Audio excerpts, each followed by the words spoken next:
Assalamualaikum warahmatullahi wabarakatuh.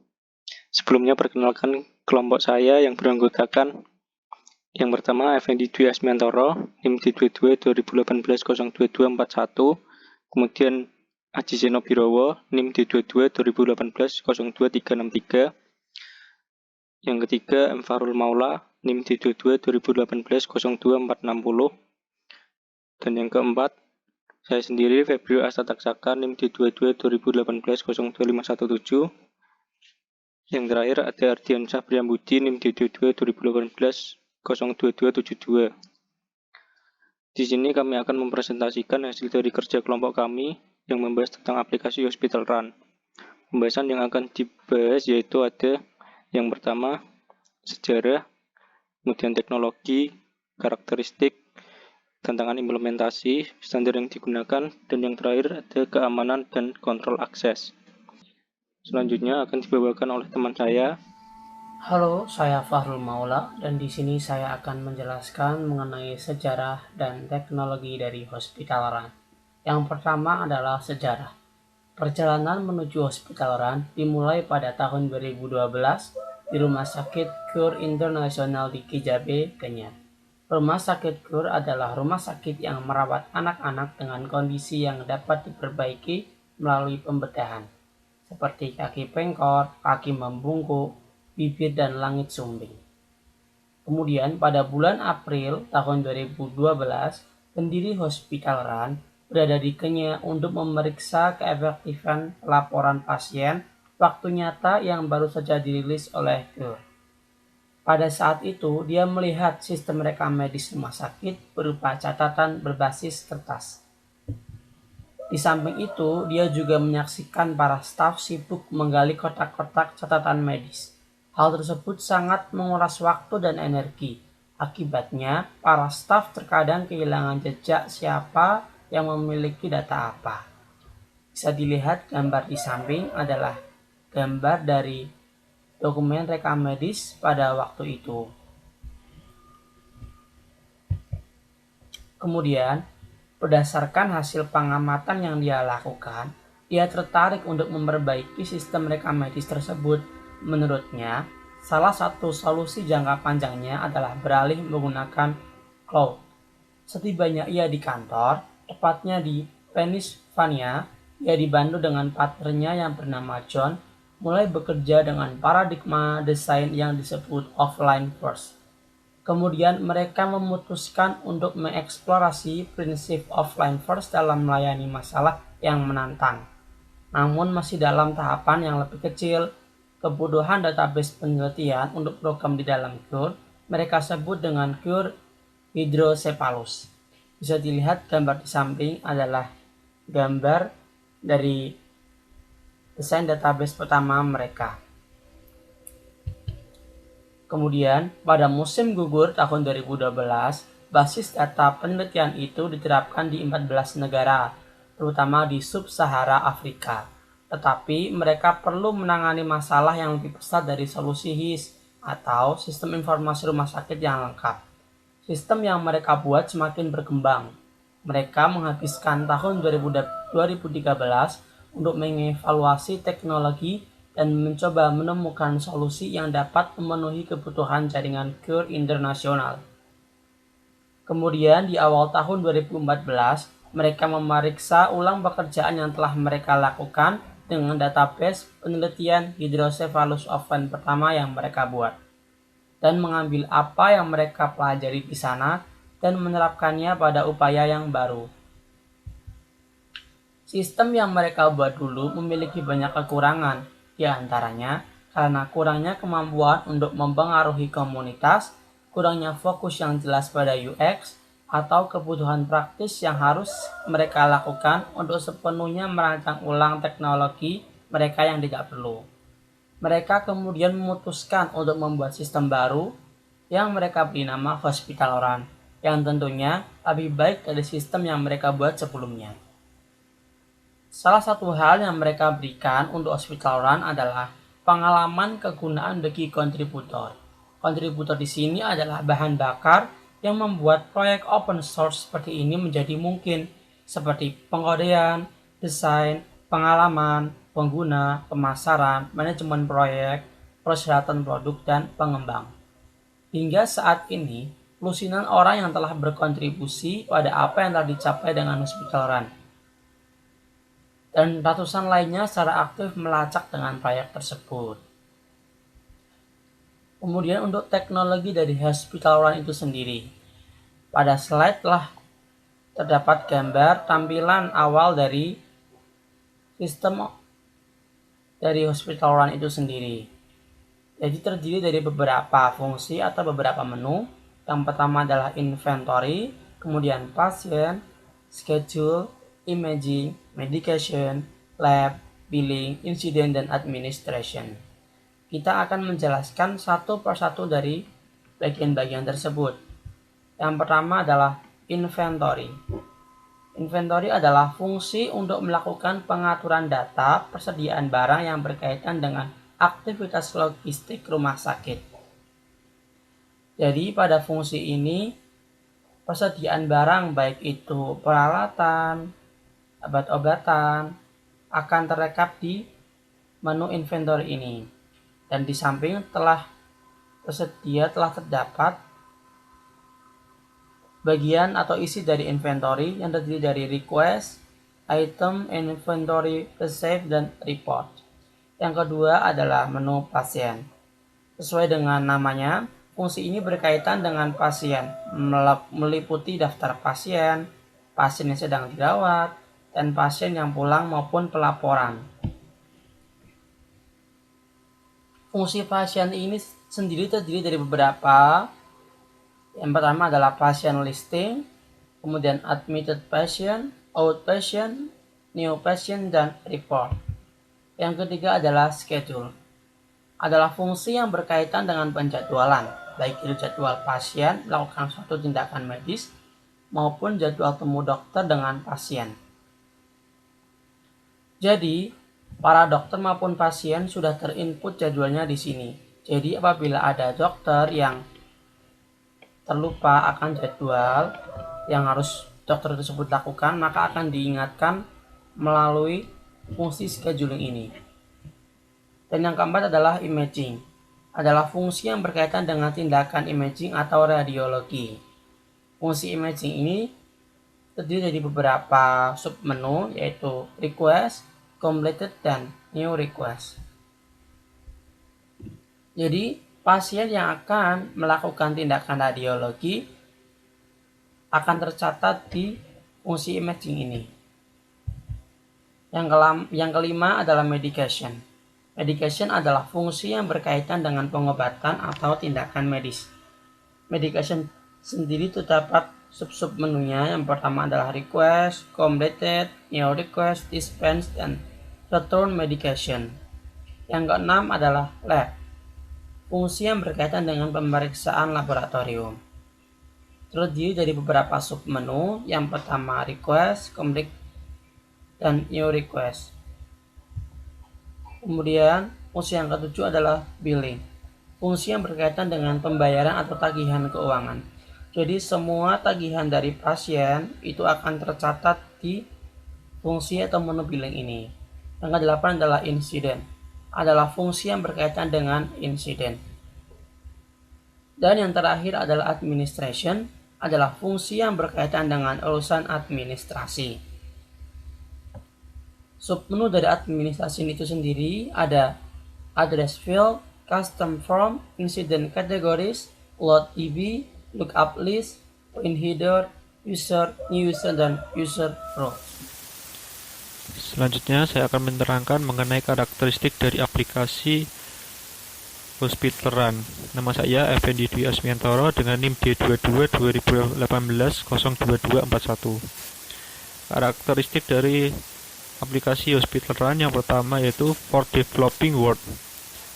Merupakan Hospital Run dibangun untuk menyediakan sistem informasi rumah sakit paling modern untuk lingkungan dengan sumber daya paling sedikit. Yang kedua, offline enable, yaitu Hospital Run dirancang untuk memungkinkan pencatatan dibawa ke klinik jarak jauh. Ia bekerja ketika internet tidak tersedia dan disinkronkan ketika tersedia. Yang ketiga, intuitif, yaitu Hospital Run berfokus pada pengalaman pengguna yang luar biasa bagi dokter, admin, dan bahkan kontributor. Yang keempat, menghemat waktu. Hospital Run dapat mengoptimalkan sumber daya yang ada, sehingga dapat memangkas waktu yang terbuang percuma. Yang kelima, open source, yaitu proyek ini mendorong mikroindustri di sekitar penerapan sistem, tetapi kodenya gratis dan open source, dan akan selalu demikian. Yang keenam, sebuah platform untuk bermitra. Hospital Run ini menyatukan orang dari LSM, pemerintah, dan sektor teknologi untuk menyelesaikan masalah yang mengubah dunia. Berikut merupakan tantangan dari proses pengimplementasian aplikasi Hospital Run. Yang pertama, adanya adaptasi, yang artinya proses penerapan implementasi ke sistem aplikasi OpenAMR atau Hospital Run harus dilakukan secara bertahap antara front-end dan back-end. Jika memaksakan proses implementasi secara sekaligus, akan menimbulkan banyak kebingungan. Yang kedua, tantangan berikutnya merupakan pelatihan. Pelatihan yang tepat dan detail sebelum beralih ke sistem. Pastikan user harus merasa nyaman dan sudah paham akan aplikasi yang mereka gunakan. Memang semakin lama, waktu training bisa menyebabkan biaya implementasi menjadi lebih mahal. Namun, hal tersebut akan menjadi murah jika melihat manfaat jangka panjangnya. Selanjutnya, tantangan berikutnya merupakan pengetahuan pengguna. Tidak semua user paham akan manfaat aplikasi Hospital Run. Jika hal ini terjadi, diperlukan dukungan dari manajemen untuk memberikan dukungan kepada user dan membagikan manfaat penerapan aplikasi tersebut. Sebab, tanpa dukungan semua pihak, ketika implementasi aplikasi itu akan menyebabkan keterlambatan dalam operasi dan keputusan yang tidak efektif. Jadi, penting untuk memastikan bahwa semua pihak mendukung proses implementasi. Selanjutnya, prasarana pendukung. Dalam penerapan aplikasi Hospital Run, diperlukan sarana pendukung seperti komputer yang memiliki spek hardware yang mumpuni. Karena aplikasi Hospital Run membutuhkan kecepatan pemrosesan data yang baik. Jika hardware yang digunakan tidak memenuhi syarat, maka pihak manajemen perlu melakukan alokasi anggaran baru untuk pembelian hardware. Jika memaksakan menggunakan hardware yang lama, tentunya akan mengurangi proses kecepatan aplikasi dan menimbulkan masalah lainnya. Selanjutnya akan dilanjutkan oleh teman saya. Standar Hospital Run. 1. Kode etik. Hospital Run sebagai proyek anggota OpenJS Foundation menggunakan Covenant Contributor V2.0 sebagai kode etik mereka. 2. Pelaporan ruang proyek. Untuk melaporkan masalah di ruang yang terkait dengan Hospital Run, harap gunakan email hello@hospitalrun.io. Hospital Run menangani masalah COC terkait ruang yang mereka pelihara. 3. Ruang Foundation. Untuk melaporkan masalah dalam ruang yang dikelola oleh OpenJS Foundation, misalnya repository dalam organisasi OpenJS, gunakan email report@list.openjsp.org. 4. Eskalasi. OpenJS Foundation memiliki panel kode perilaku COCP. Keamanan dan kontrol akses Hospital Run. Kontrol akses Hospital Run. Semua pengguna Hospital Run dapat memperoleh akses langsung pada software tersebut dengan akun pribadi dan yang sudah terdaftar pada Hospital Run. Para pengguna Hospital Run: 1. Dokter, 2. Perawat, 3. Apoteker, 4. Pendaftaran pasien. Keamanan Hospital Run. Keamanan Hospital Run tidak dijelaskan secara detail, tetapi tim inti dari Hospital Run menyatakan bahwa Hospital Run tetap mengikuti IPA, Health Insurance Probability and Accountability Asset. Selanjutnya saya akan membacakan kesimpulannya. Nama saya Febrio Asataksaka, NIM D22 2018 02517. Kesimpulannya yaitu Hospital Run dirancang untuk memungkinkan pencatatan yang dibawa ke klinik yang berjarak jauh dan bekerja ketika tidak ada internet dan disinkronkan ketika ada. Proyek ini mendorong industri mikro di sekitar penerapan sistem, tetapi kodenya gratis dan bersumber terbuka dan akan selalu tersedia bagi siapa saja. Assalamualaikum warahmatullahi wabarakatuh. Nama saya Aji Seno Birowo, NIM D22 2018 02363.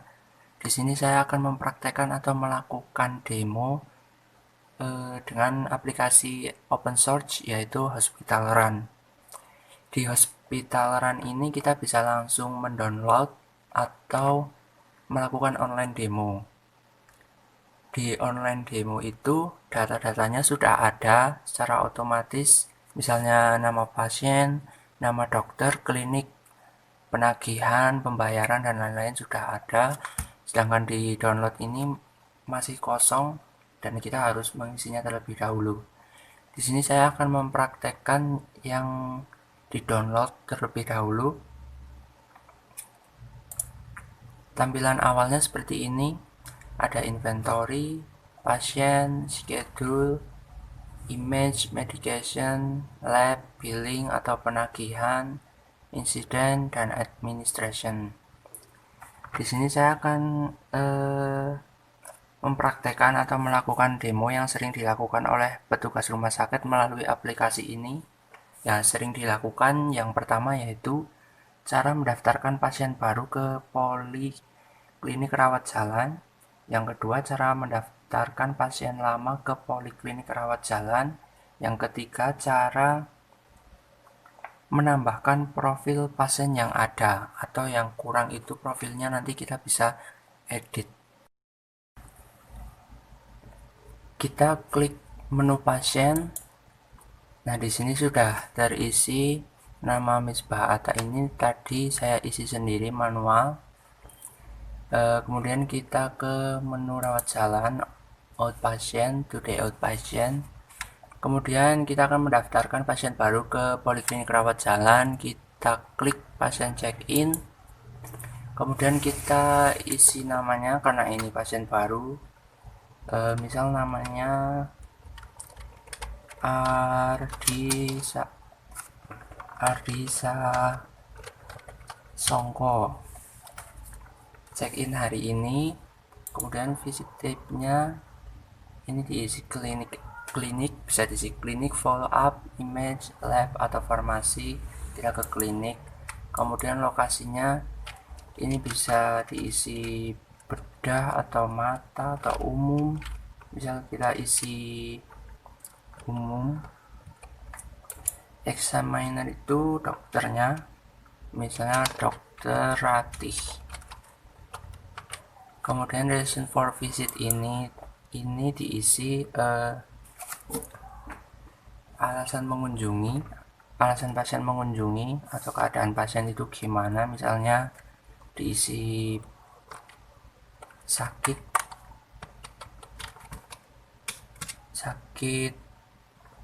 panas, diare, sering mual,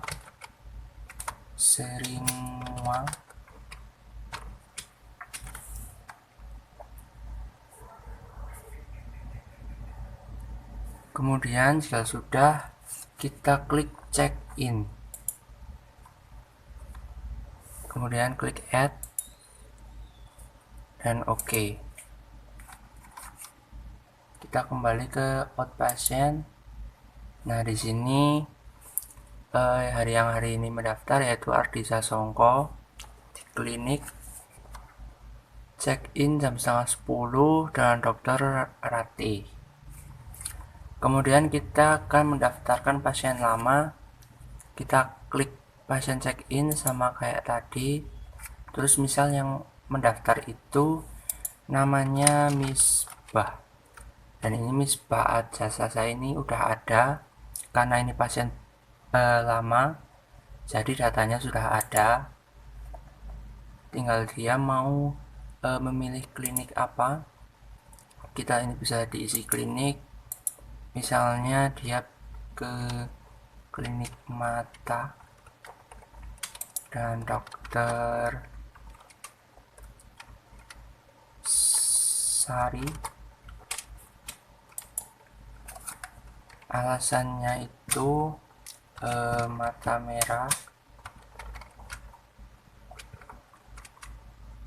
merah dan berair.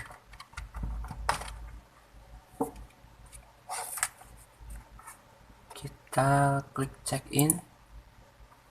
Oke. Kembali ke tampilan awal outpatient, dan di sini sudah ada 2 yang mendaftar.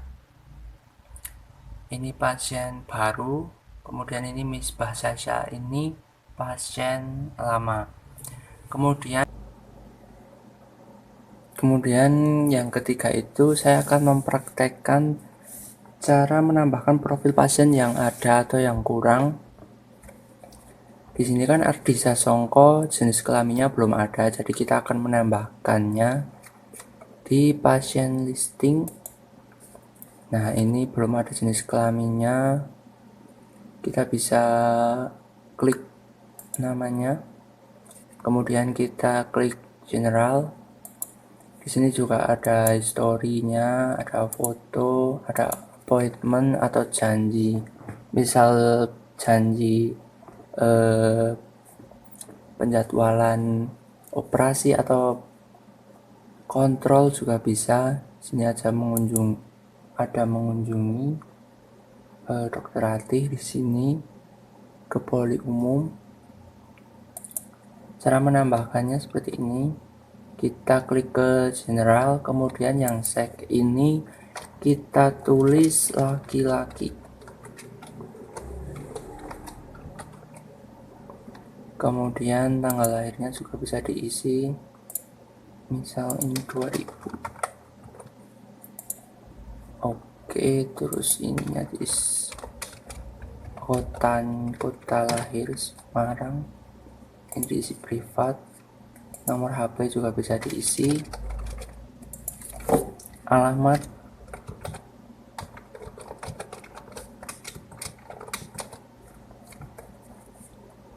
kemudian ada email, negara, payment profile, parent, orang tua, religion. Ini juga bisa diisi tipe darahnya, misal O, klinik set tadi umum. Kemudian jika sudah, kita bisa klik update. Nah, maka kita kembali ke pasien listing. Nah, di pasien listing ini profil Ardi Sasongko ini sudah lengkap, dimana jenis kelaminnya laki-laki, tanggal lahirnya 12/2 tahun 2000. Ini tampilan awalnya, tampilan awal rawat jalan. Jika sudah, kita bisa klik check out. Oke. Ini juga bisa diklik check out. Oke.